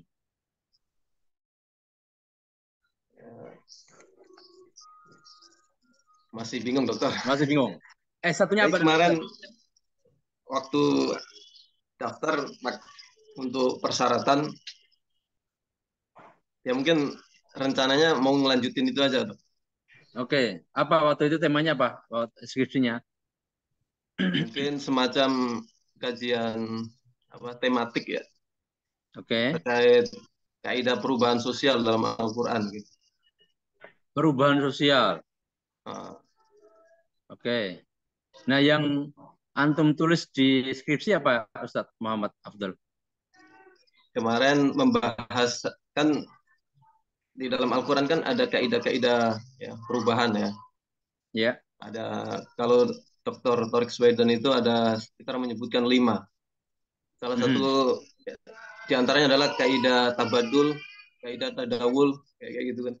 Nah, di Ya, antaranya ya. adalah kaidah perubahan, yaitu ada 2 ayat ya, yaitu Mhm. innallaha la yughayyiru ma biqaumin hatta yughayyiru ma bi anfusihim. Ini sama satu ayat lagi yaitu apa ya? Dalika bi annallaha lam yakun mughayyiran nikmatan an'ama alaih. Mhm. Oh, Nah, jadi kata kuncinya yang menggunakan redaksi taghyir, ghayyara atau yang dan derivasinya gitu ya. ya. Nah, Oke. cuman masih blank gitu. Gimana nanti Masih blank. apa ide ini bisa layak untuk diteliti lebih lanjut? Ya mungkin nanti perlu banyak bimbingan. Apakah Oke. layak dilanjutkan atau tidak gitu. Antum S1 di mana? Ya, yang pasti bukan IIKI kan? Kan Filipina Oh, Libya. Oh, tahun berapa Ustadz? Ijazahnya tahun berapa? 2008. 2008. Masya Allah. Cukup cukup lama itu. Oh, sebentar. Taghyir kan kalau kan jurusannya kan kalau nggak salah syariah, ya. Ya, ya. Nah, tapi antum skripsinya tentang itu. Oh enggak itu persyaratan masuk IIKI Oh, kemarin saya persyaratan. buat. Oke. Berarti kalau Kebetulan oh kalau lagi Libya nggak ada baca-baca buku skripsi ya, adanya paper ya. paper 3 kali ya. Semester Ya, semester ya. 4, semester 6, semester 8, 3 kali paper kita. Nah, antum nanti tesisnya bahasa Arab aja, Ustaz. Antum Bahasa udah Arab. 3 kali paper bahasa Arab kan? Sebenarnya lebih enak bahasa Arab, referensinya lebih Ah luas ya, ya. Bu, iya, bahasa Arab Cuman aja, Ustaz. pengen nyoba bahasa Indonesia untuk Oh pendalaman gitu. metodologi. Oke, oke. Kalau Ya, bisa boleh. orientasinya juga untuk apa? Jadi buku gitu. Oke, ya, ya. Ya, ya tentu Kalau bahasa Arab lagi nanti kita kurang familiar dengan istilah-istilah Indonesia ya. Istilah, ya betul betul juga ya. Eh, kecuali antum aktivitasnya apa sekarang? aktivitas ya ngajar Oke. ya. Lebih banyak ke bahasa Arab ya, pelatihan-pelatihan gitu. Oke. Oke, Sama gini, Ustaz. ya Ini kita ngajar ya. ini aja ya. Saya hanya apa namanya? Hanya sharing aja terkait strategi antum nih, apakah mau bahasa Arab atau bahasa Indonesia. Pertama, kalau Ya, tujuan ya. antum supaya familiar atau apa dengan istilah, tentu itu bisa dilakukan di luar SIS. Dan kalau antum aktivitasnya mengajar bukan dosen, ya, ataupun kalau dosen itu saat kalau sekarang ya nggak tahu nanti apakah antum akan di dosen di mana, itu sebenarnya bahasa Arab juga lebih apa ya lebih menguntungkan lah secara sekali lagi terserah antum ya, terserah antum untuk apakah mau Indonesia atau Arab. Tapi kalau antum tadi antum latar belakangnya Libya lalu aktivitas sekarang juga bahasa Arab, uh, kalau kalau saya sih saran saya ya mending bahasa Arab. Pertama ya untuk kecepatan ya. Kalau antum sudah nyaman dengan Arab kan pasti lebih cepat ya. Kalau antum nanti bahasa Indonesia, antum perlu penyesuaian ya. Itu lama Ustadz, saya juga mengalami itu. Saya Sudan kan itu saya nulis artikel bahasa Indonesia itu 2 tahun belajarnya. Belajar menyusun paragraf ini, wah itu lama Ustadz. Pakai bahasa Arab sebulan selesai Ustadz. Ya tapi sekali lagi serantum ya, serantum. Uh, tapi kalau saran saya sebagai sebuah strategi perlu, karena untuk S2 harus cepat kan gitu ya. Lalu setelah itu segera S3, lalu setelah itu ya tentu investasi pendidikan ini lalu Anda bisa apa? Anda bisa gunakan untuk untuk kehidupan gitu. Jadi kalau antum sudah nyaman dengan bahasa Arab, saya sarankan bahasa Arab supaya lebih cepat gitu.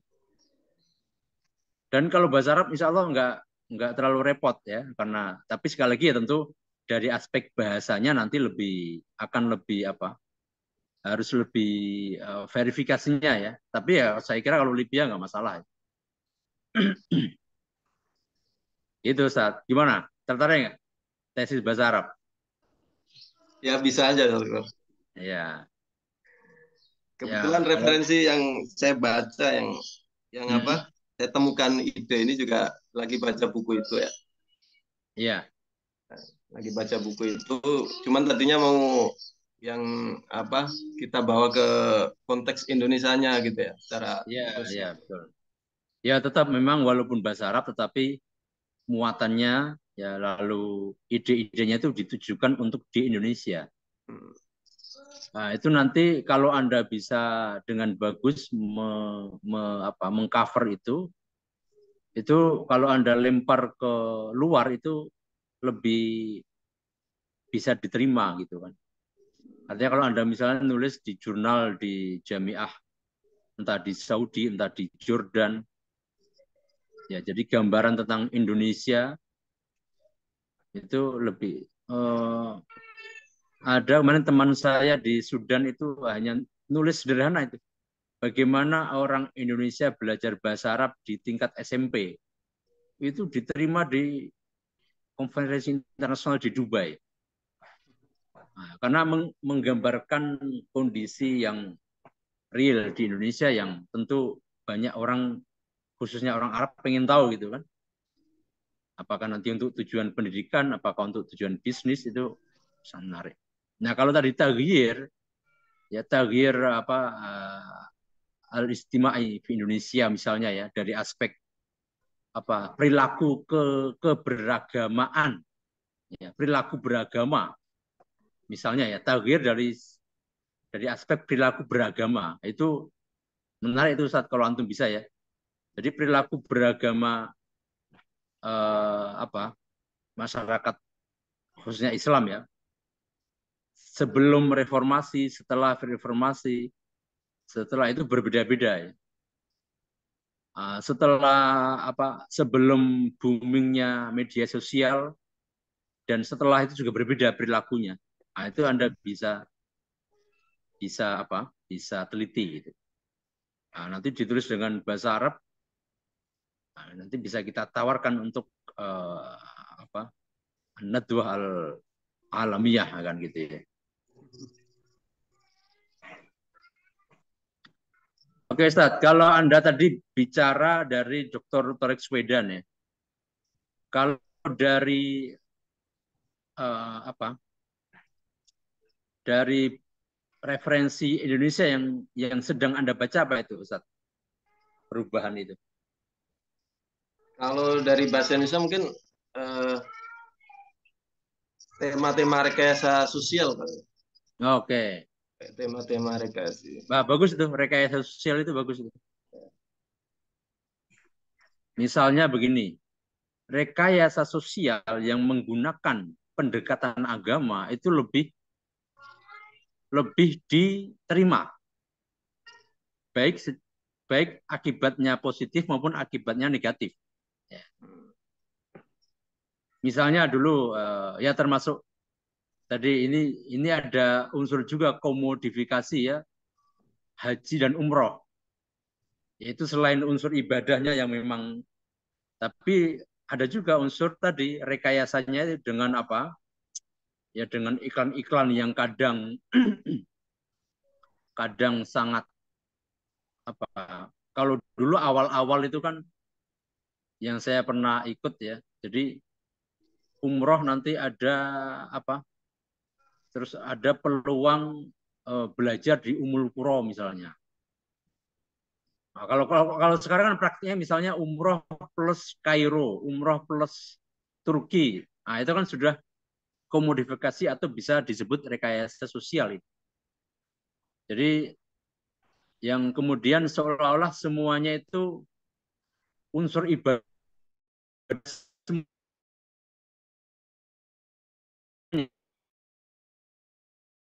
Ya, walaupun ya kalau secara ibadah kan ya memang jadi ibadah. Kita tur ke Turki kalau niatnya untuk menyelami sejarah Islam ya jadi ibadah. Tapi kalau tur ke Mesir lihat tari perut itu apa ibadahnya apa di situ kan? Walaupun mau diniatin ibadah apapun ya nggak jadi ibadah juga kalau itu kan. Nah itu kan rekayasa kan? Yang seolah-olah tur-tur yang religius, yang religi itu semuanya religi, ternyata nggak semuanya religi kan gitu. Kalau laut mati apa di situ ikut mengapung, ikut apakah itu ada unsur religinya? Kan nggak ada. Nah itu kan rekayasa atau komodifikasi tadi.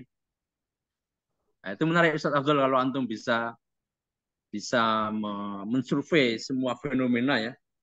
Anda cari ya dari fenomena apapun yang berkaitan dengan perilaku keberagamaan, termasuk kalau politik itu ya kalau dulu zaman Ahok Ani, kalau sekarang kan itu kan selalu ada ya unsur rekayasa agama di situ dan semuanya pakai kan orang kampanye pakai ayat Al-Quran, pakai hadis kan lebih diterima dibanding enggak. Dan sekali lagi kita enggak bicara salah benar ya, tapi hanya menangkap fenomena saja gitu ya. Menjadi salah atau benar ketika ada unsur pidana kan gitu ya kalau itu ya. Misalnya terpidana ya, itu kan sudah jelas salah ya. Tapi kalau sekedar apa namanya eh, menggunakan motivasi misalnya seorang caleg lalu pakai quote-quote ayat Al-Quran, quote-quote hadis, ya selama tidak ditemukan unsur pidana ya tidak salah ya. Atau tidak ditemukan unsur penistaan agama, misalnya menafsirkan secara tidak sesuai dengan kaidah ya. Nah, itu nggak salah gitu ya. Jadi sekali lagi jangan takut soal salah benar selama Anda tidak ada judgement di situ, ada penghakiman, nggak masalah gitu ya. Tapi Anda hanya ingin menangkap gitu ya fenomena bagaimana perilaku agama, perilaku beragama masyarakat kita itu bagaimana. Ya. Ketika melihat misalnya orang Cina kan di situ atau orang apa yang secara itu kok di Al-Quran ada misalnya orang kafir gitu ya, orang musyrik, orang ya kalau di Istiqlal itu kan selain soal event-event agama kan kita sudah menemukan Istiqlal menjadi wisata ya. Jadi orang bule-bule wisata yang kalau perempuan ketika naik ya dipakein sarung kan gitu ya. Atau pakein jubah. Ya, ya kadang karena jubahnya tipis ya ada bule yang cuma pakai minim ya tetap kelihatan gitu ya. Tapi ya itu simbol ya penghormatan kepada tempat ibadah sehingga dipakaikan itu. Nah, itu kan sebuah perubahan juga ya, Ustaz ya. Perubahan apa namanya fungsi ya atau ya masjid yang tadinya khusus ibadah ternyata bisa menjadi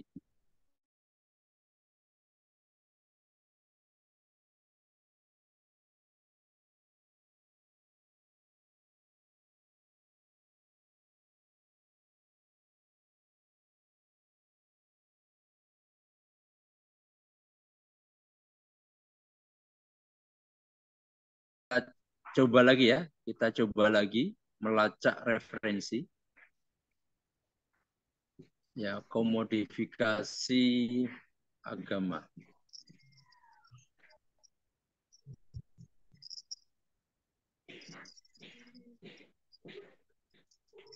Ya, ini jurnal. Nah, ini Ustadz siapa? Ustadz Muhammad siapa? Afdol ya.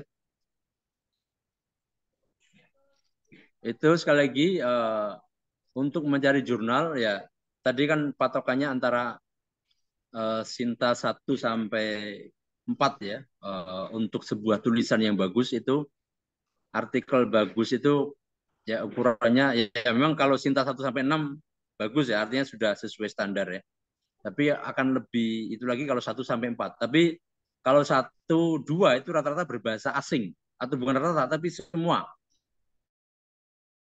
sudah harus berbahasa asing, Arab, Inggris, Perancis bahkan ya bahasa PBB lah. Nah, kalau 3 4 masih mungkin ditemui yang berbahasa Indonesia.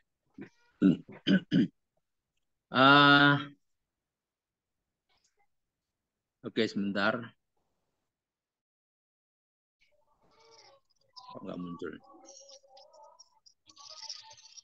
Ya, Sinta 1 sampai 4. Oke, misalnya di sini, ini komodifikasi agama sebuah kajian tafsir fenomenologis.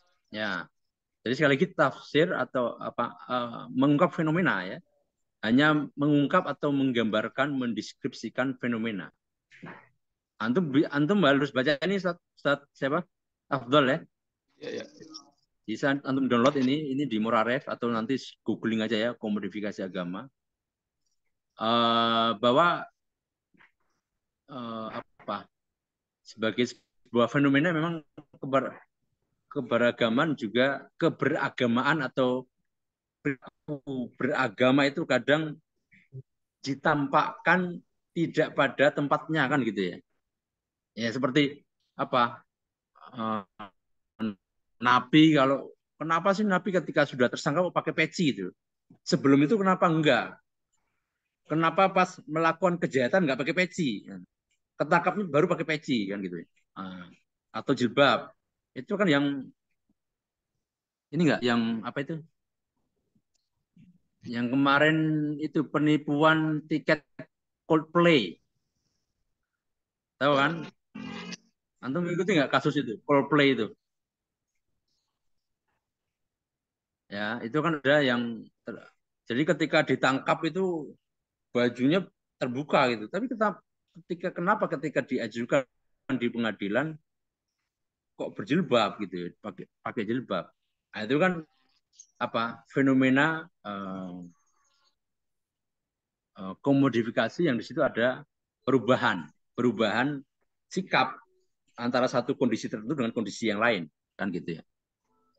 Sehingga seolah agama hanya dimanfaatkan gitu ya. Jadi ketika kenapa Nabi ya supaya kelihatan soleh gitu ya, kelihatan sudah tobat sehingga nanti mempengaruhi hakim dalam putusan putusan sidangnya misalnya gitu kita nggak tahu ya. Tapi kan itu yang dibaca begitu ya. Jadi agama hanya digunakan untuk kepentingan sesaat, kepentingan individual. Ya kenapa dia nggak dari sejak dalam perilaku kehidupan sehari-harinya pakai peci, bahkan peci putih ya. Kalau peci hitam kan masih kita bilang peci peci yang dipakai oleh siapa saja ya. Karena ini peci nasional bukan peci agama. Tapi kalau peci putih itu kan peci haji ya orang bilang itu kan kesannya adalah kesan untuk orang-orang yang memang ya yang mainnya di masjid gitu ya, di masjid taklim, di musola. Tapi ini digunakan di forum persidangan oleh narapidana. Yang bahkan kalau yang napiter ya, napi teroris itu malah enggak. Ya kecuali beberapa lah ya. Tapi yang saya pernah itu siapa itu yang Amrozi atau siapa itu mereka malah nggak pakai peci gitu, nyantai aja gitu. Karena dia kesehariannya sudah menampakkan sikap keagamaannya yaitu namanya radikal tadi yang dalam bentuk bahwa kalau yang tidak paham dengan dia salah itu enggak. Tapi sekali lagi jangan kita menghindari ada judgment, ada penghukuman ya. Benar salah atau itu nanti kita menganalisis dulu fenomena ini sesuai dengan tafsir. Jadi dalam penafsiran bagaimana sih? Ya, inna dina indallahil Islam itu bagaimana penafsirannya? Ya. Baik, waktu udah habis ya? Atau masih ada?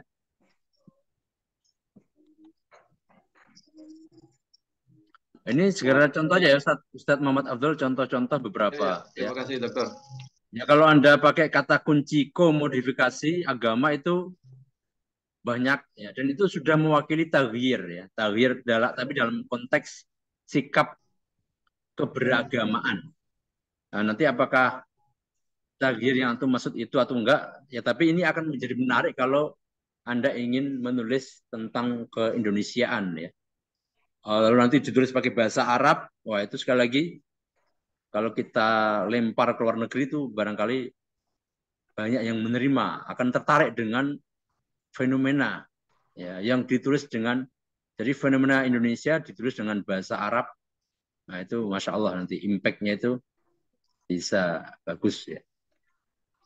Tentu eksekusinya yang bagus gitu ya. Jadi nanti pendalaman kasusnya, terus pendekatan analisisnya itu juga harus menarik.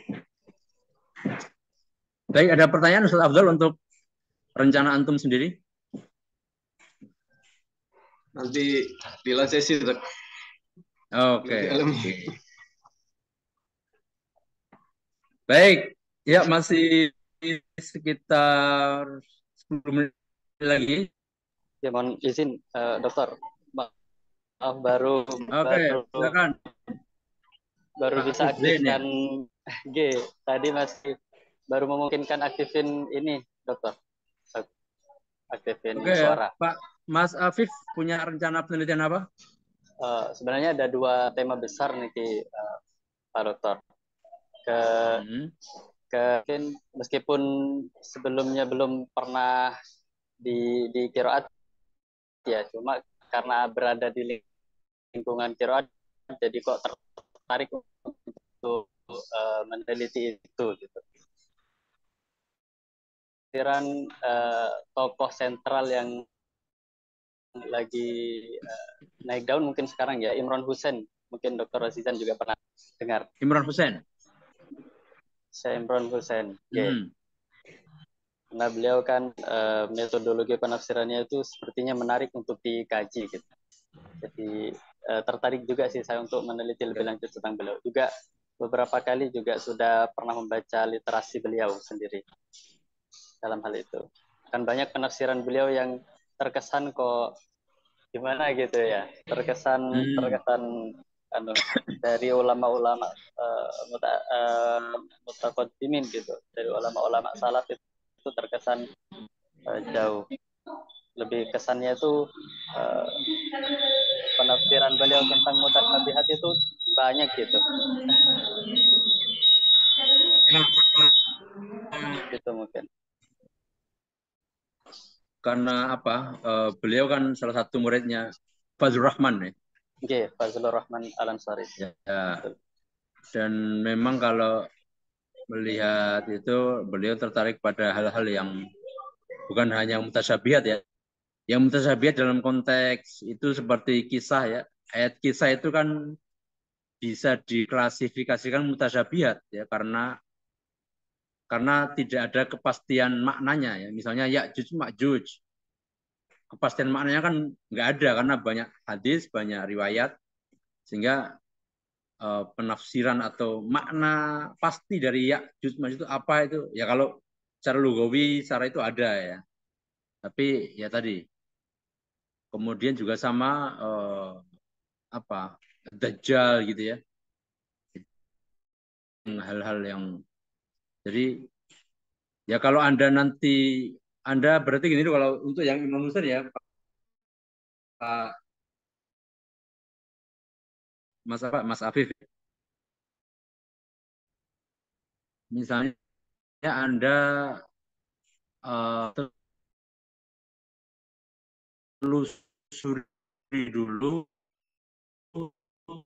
apa yang sudah, apakah di setiap tema kan beliau hampir selalu tematis ya,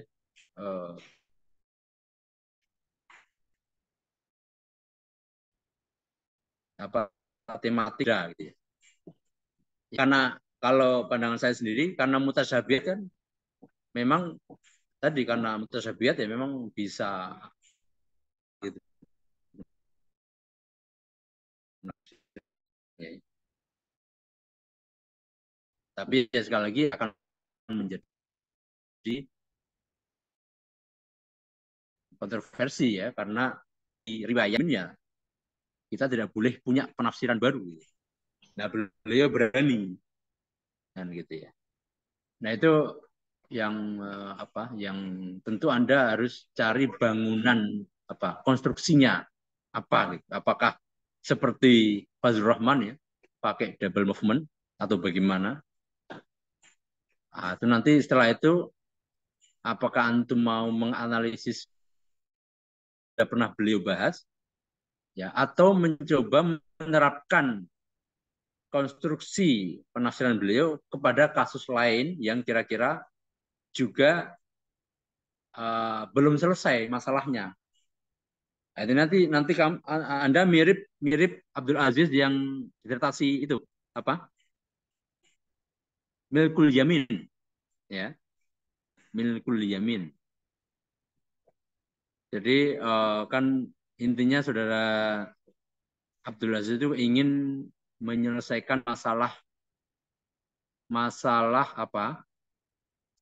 Masalah hukum orang-orang yang kumpul kebo. Ya kan gitu ya. Yang kan kalau di Indonesia kan orang yang kumpul kebo ini kan kriminal ya. Pidana, terkena pidana. Tetapi kan proses pidananya kan ini yang seringkali menjadi diperdebatkan apakah harus apa? Apakah harus ada apa razia misalnya? Lalu kenapa kalau razia kok nggak semuanya? Jadi kalau razia kan milih-milih ya. Hotelnya pun hotel melati. Kenapa yang hotel itu aman kan gitu ya?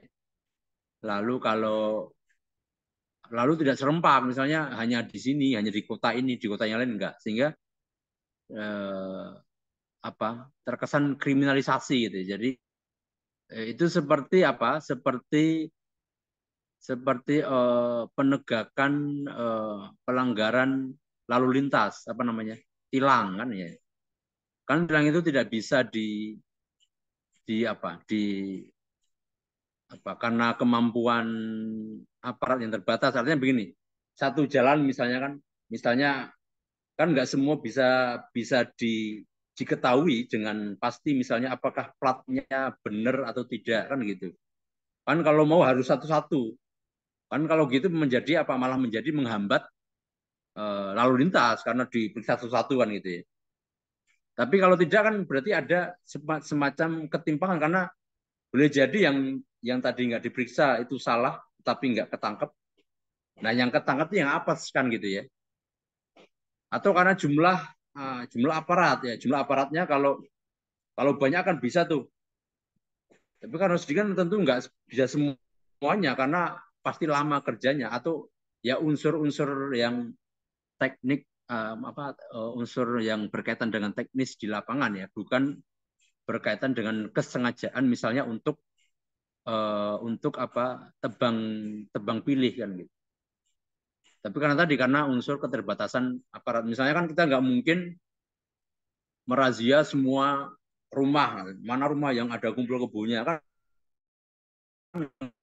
nggak mungkin juga. Kalau kerjanya begitu doang gitu kan misalnya kalau Satpol PP merazia kayak gitu nggak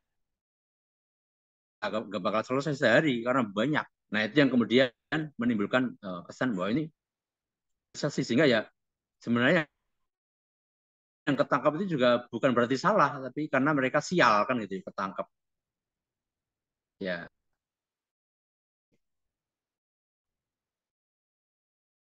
Ya seperti fenomena itu ya Ronaldo di Saudi Arabia itu kan. Nah, kan dia udah jelas-jelas kumpul kebo, sementara konstitusi Arab Saudi kan jelas ya bahwa yang serumah itu harus yang punya ikatan darah atau ikatan nikah kan gitu ya. Nah, ternyata setelah ada Ronaldo katanya ya, nggak tahu juga kabarnya kan, kita nggak tahu. Yang pasti kan perlakuannya berbeda dan itu menyalahi konstitusi, baik konstitusi agama maupun konstitusi negara ya. Nah, itu kemudian apa? Ya artinya ada di situ bahwa berarti penafsirannya ada yang perlu dibaca ulang kan gitu ya. Nah, barangkali itu ya, Mas Bapak. Afif, apa namanya, membaca atau menganalisis atau tadi kalau yang Pak Abdul Aziz itu kan menggunakan konstruksi penafsirannya Zahrur untuk kasus kumpul kebo di Indonesia dengan menggunakan penafsiran ayat Milkul Yamin. Nah, nanti antum apa nih atau gagasannya Imran Hussein itu apa? Anda tahu diterapkan di kasus apa? Ayatnya apa? Nah, kan gitu ya. Nah, itu silakan berselancar nanti Pak.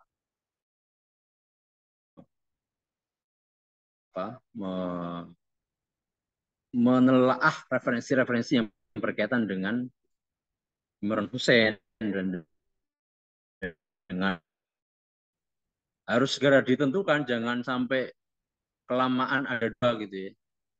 Harus segera dipilih salah satunya supaya antum fokus melangkah ya. Baik, saya kira cukup ya karena waktu terpaksa saya akhiri. Yang pasti minggu depan masih ada, silakan disiapkan ya, nanti kita diskusi bersama berbagai hal-hal yang sifatnya metodologis.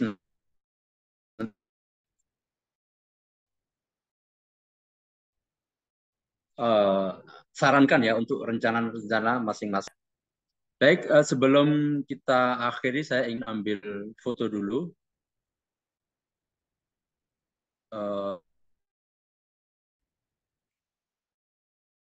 Aktif kameranya, nggak aktif nggak apa-apa ya. Bentar saya screenshot dulu.